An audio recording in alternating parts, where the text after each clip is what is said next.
Good day, everyone. Today we are here to show you how to do your weekly maintenance, or every 25 bags. If you are running low, it will take you longer. Let your stove run empty out of pellets. This is a Breckwell BigE pellet stove, and we are going to show you today how to clean it. This is my husband David, and I am Robin from Dillon's Pellet Stoves and Pellets here in Connecticut, Winsted. Okay. Today we're at this Big E here.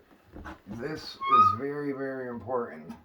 If you have this little attachment on your stove, it's for pellet. What did you call this when you bought it? A pellet extension. A pellet extension for the firebox. pot. Take that off. It is a fire hazard. It will cause the pellets to cake up. David, explain to them what happens. See how this burn pot is full of ash? If it does that, and there's a clunker here, and the clunker gets up to the top of this, the pellets seem to be easy to go up the auger shaft and catch your hopper on fire. So every time I see these, I let people know, please and they go in the take that garbage. off. If you're getting a clunker in your firebox like that, it's good to stir it up. If you see this happening once a day, stir that up.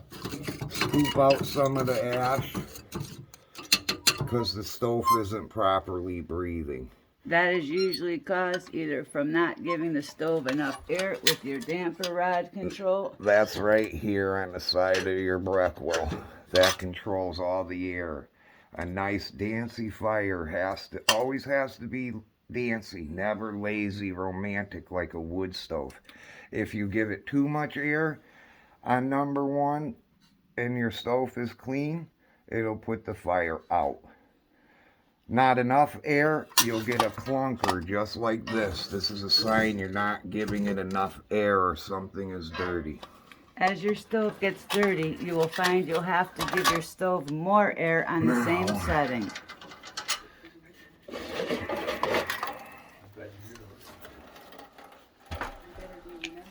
This is your burn pot here. Once a week, you should always clean out your pellet stove. This little hole right there, always suck out with the vacuum, because if this hole gets filled, your stove will not run.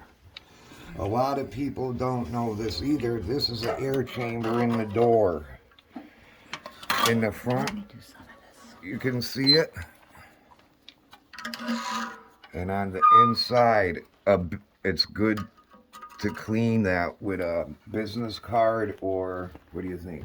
Usually we take it off with the Allen wrench, but you be sure not to strip these or crack the glass. Also, beware of the glass falling out when you take this off. There is an air chamber behind this. It is called your air wash system. Now this. Let me do this while you talk. Also, when vacuuming your stove, it is very important to keep the end of the hose inside of the stove to help prevent ash fly into the room. Always using a vac called an ash vac or hot vac, designed specifically for ash and fire. Yeah, she said she just did those 3 days ago. Okie dokie. These are your air chambers. Bottle brush. Yep, a bottle brush is a great tool to get up in there, and up here on top is extremely important to keep clean. If these bars get the ash, as you see, it will cause the stove to blow colder air out of these exchange tubes. Okay, now let me do my thing and you can record it when I'm done. It's all just the paintbrush. Go in the paint. Well, where's your vacuum? Your vacuum going. So that way you don't have to sit here. Usually do this second. Well, I'm going to video the whole thing, so... The motors and everything, you're freaking... No, David, what you're doing.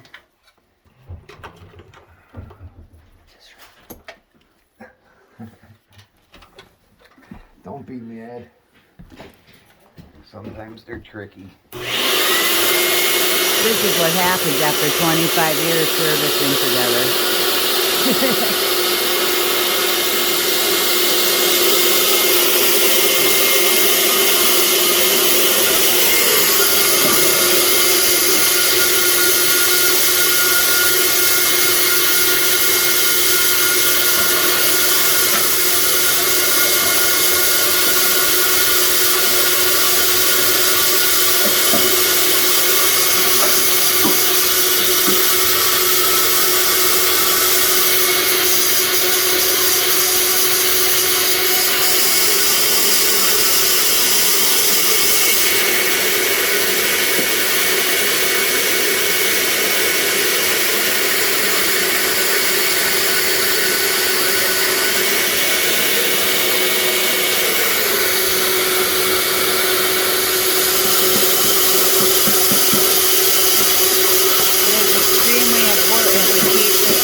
Vacuum them out here with the pellet side fire.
Dust everywhere.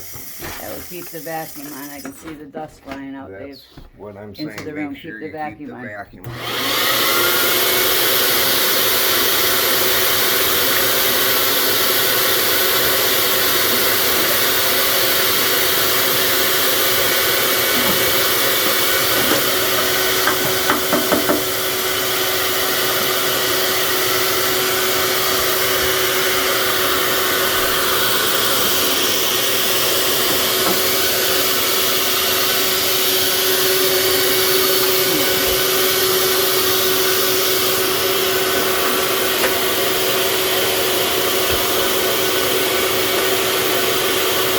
All this stuff with the steel brush and all. Chisel, the steel brush.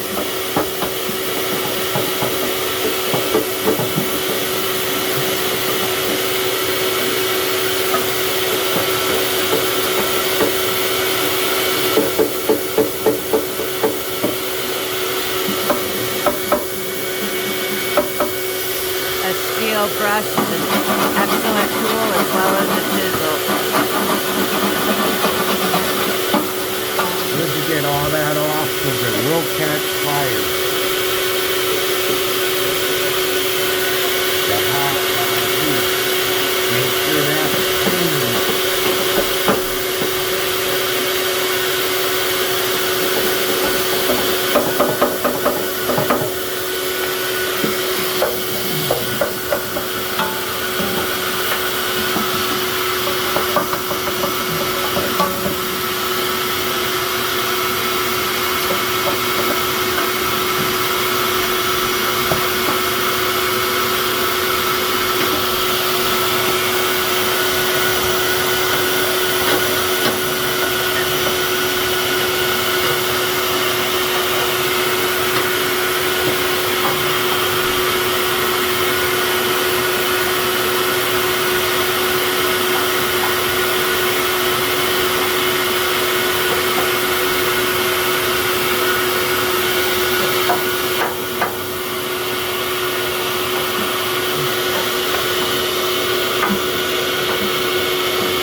make sure you can unscrew those.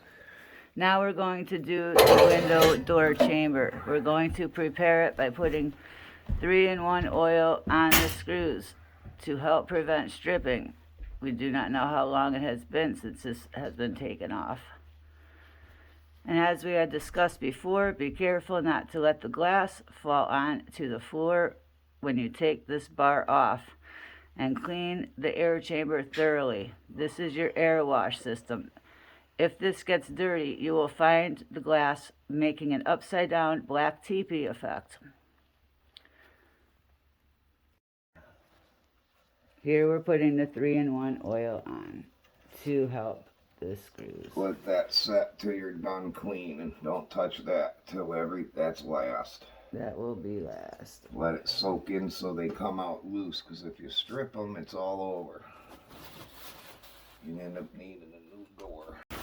Now it is time to empty the hopper. It is usually a good idea to run the stove out of pellets when you do your every 20 to 25 bag cleaning.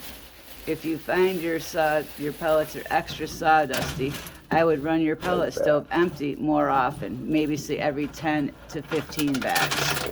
When it's like that. When it's like this. Don't let it get like that. That is caused from not running the stove empty enough, and the sawdust inside the pellet bags may have been excessive. Yeah, it would have been that.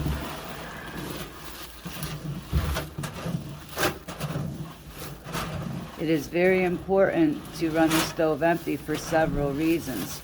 The sawdust can work its way under and into the bushing, causing the stove to leak sawdust onto the back motors and creates a great fire hazard.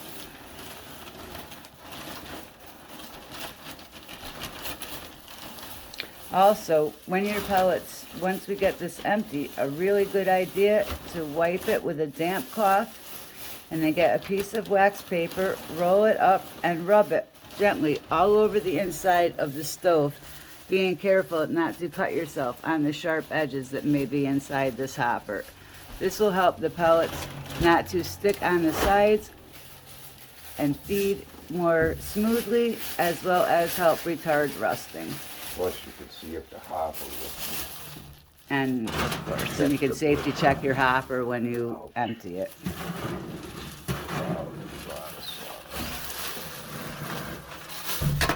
Oops, gonna break the light on you. Kind of crushed it. Fitting it in the back of the stove. It is also important to wear a mask, and I wear rubber gloves when servicing or cleaning your stove. Or your hands will look like this. Let me see again. That's why you wear gloves. Not touching me tonight. Wow, look at all this sawdust.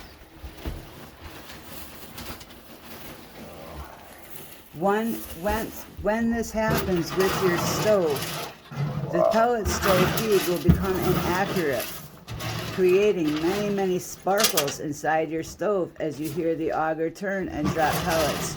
It will look like the 4th of July inside your firebox. Sparks. Or it'll jam the auger shaft. Also can jam the auger Too shaft. much Also, sawdust. yep. And also, over the summer, be sure to have this hopper empty, as pellets can become moist and harden in shaft. Also, in the spring, when done using, is the best time to service. Be sure to also unplug stove. This particular Breckwell pellet stove needs a 12-amp single plug surge protector to help protect its precious, expensive computer.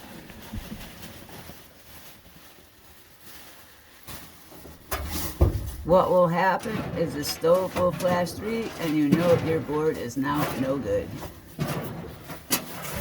Also, you can get the covers now for these computers if this has happened to yours.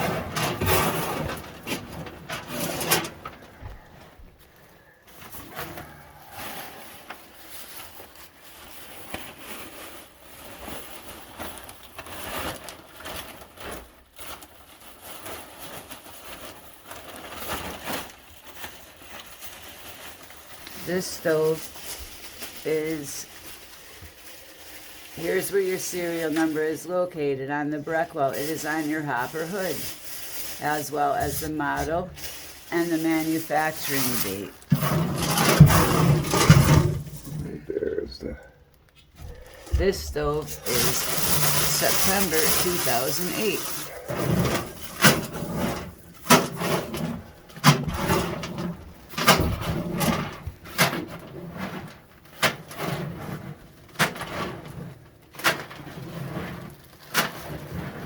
A shop vac is good for this purpose, but that is about the only purpose that it is good for with the pellet stove.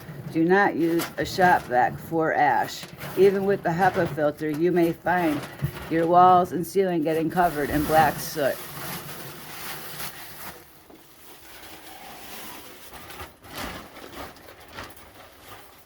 We use a Cougar or Cheetah hot vac. It has lasted us 25 years. Fantastic.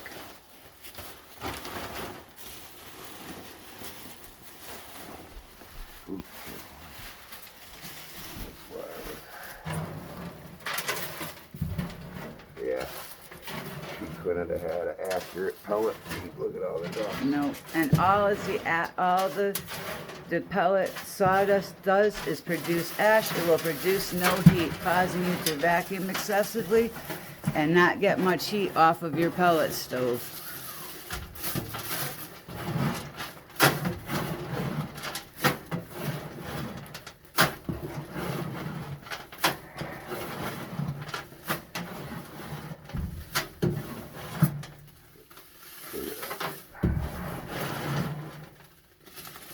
All dust. Move the top of the bag so I can see down in there. Move it to the other side. Thank you. Yeah, that was the bird. Now Wow. we can see the The auger shaft. Almost. shaft and check the bushing.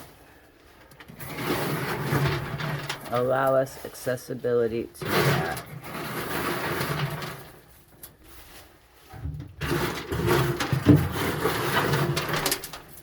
On this model, they made a cover for the auger shaft.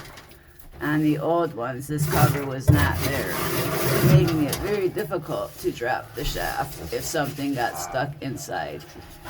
Be sure if you have small children to install a baby fire gate for they can throw toys as well as get burnt by the stove and throw toys inside the hopper.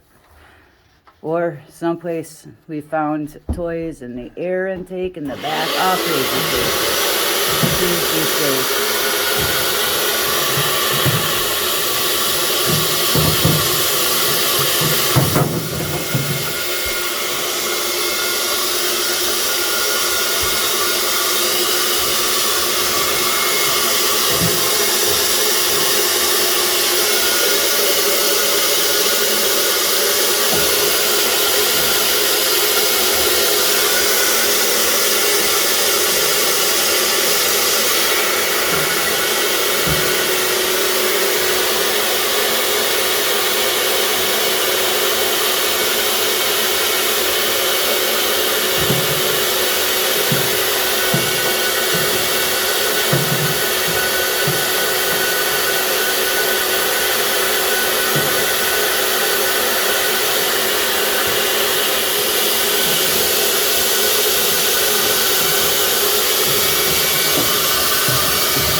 We have also found sometimes that this part of the hopper may become lifted.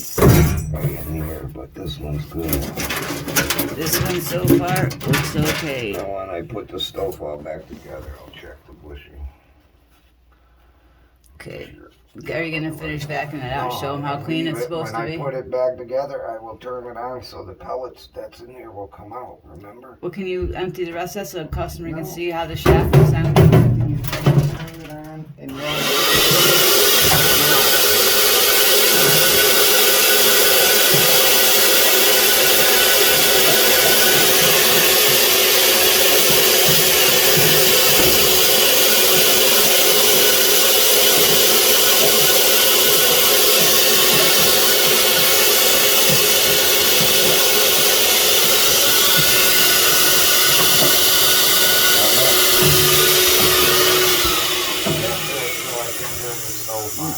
When we turn the stove on, we will push the manual feed, enabling the auger shaft to be completely emptied and get a fresh start. This may take 10 to 12 minutes to empty.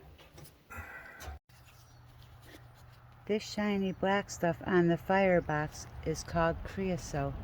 At 1500 degrees, this will start on fire and not go out until completely burned.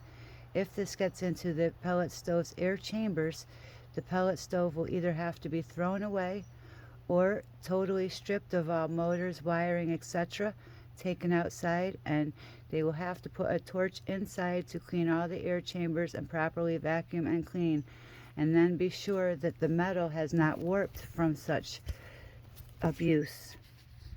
This can be caused by several things. Bad fuel.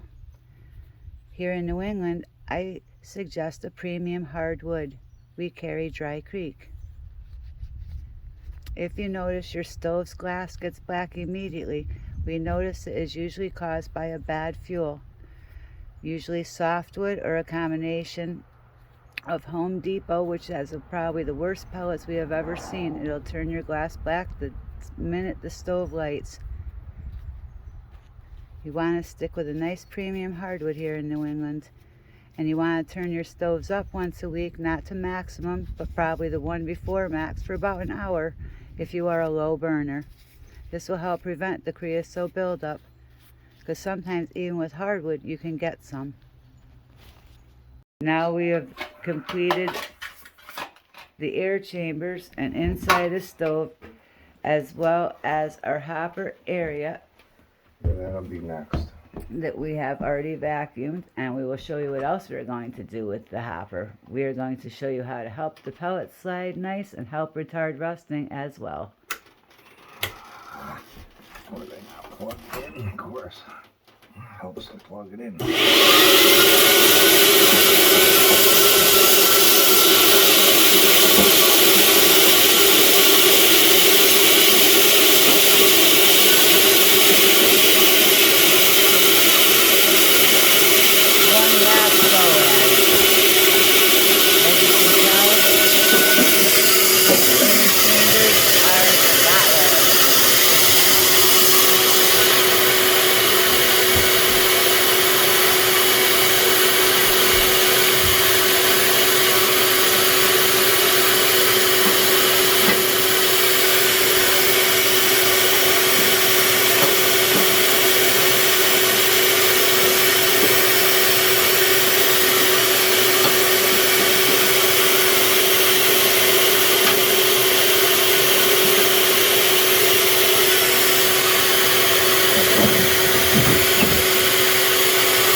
Oh, we didn't show them the igniter, and it was important that they suck that with the vacuum. We didn't specify that, or else it will not work properly.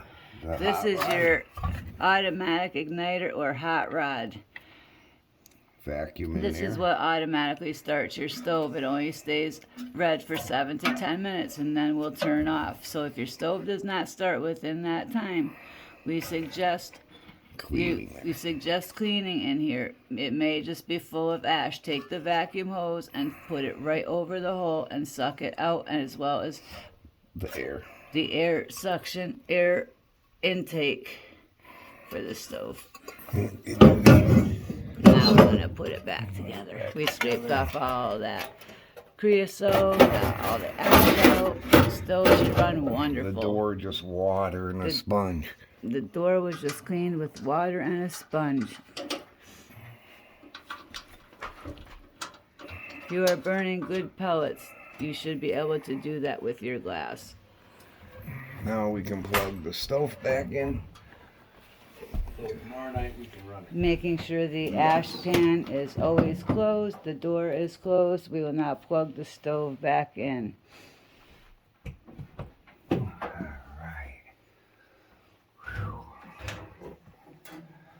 Now I want to turn it on for a second here.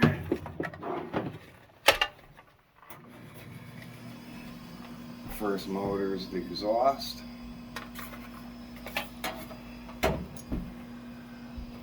Well, we gotta wait 60 seconds till the auger turns.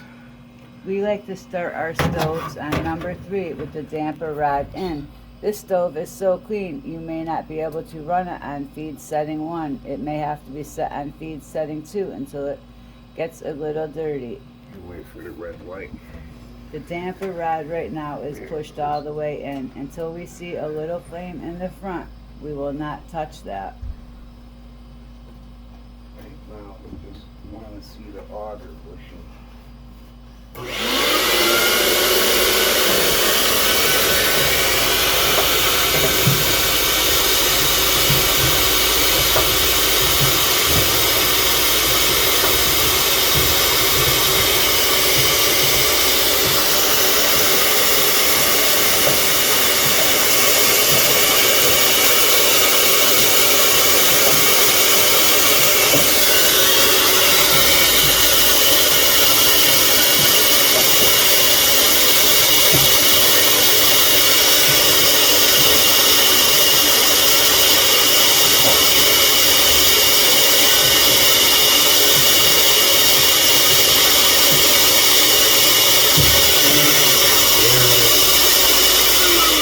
On this side of the bushing, See, there it it's is. nice and clean there, so that bushing. The bushing is still intact.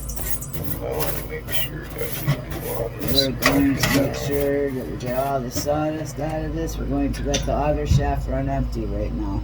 And then we're going to show you a trick with the hopper.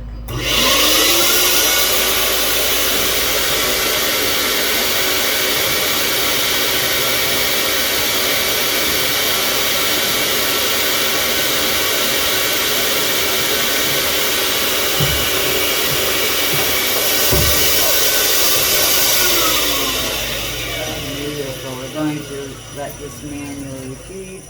Here we go.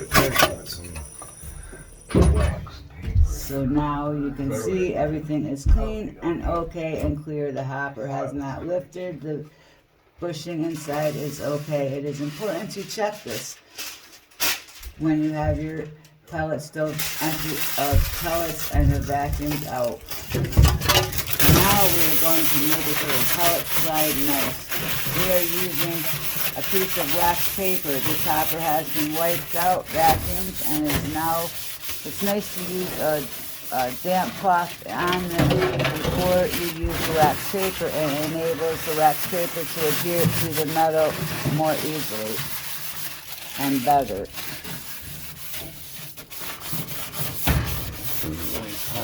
Look at how they did this one. They did this different than the other Yes, sometimes you have to be very careful. You have the screw sticking straight up. On this, they screwed it down the way they should have. But the tops of the heads of the screws, not the bottoms. As you can see here, show it one of them so I can get a little better. And a nice rivet in here they put. Yep.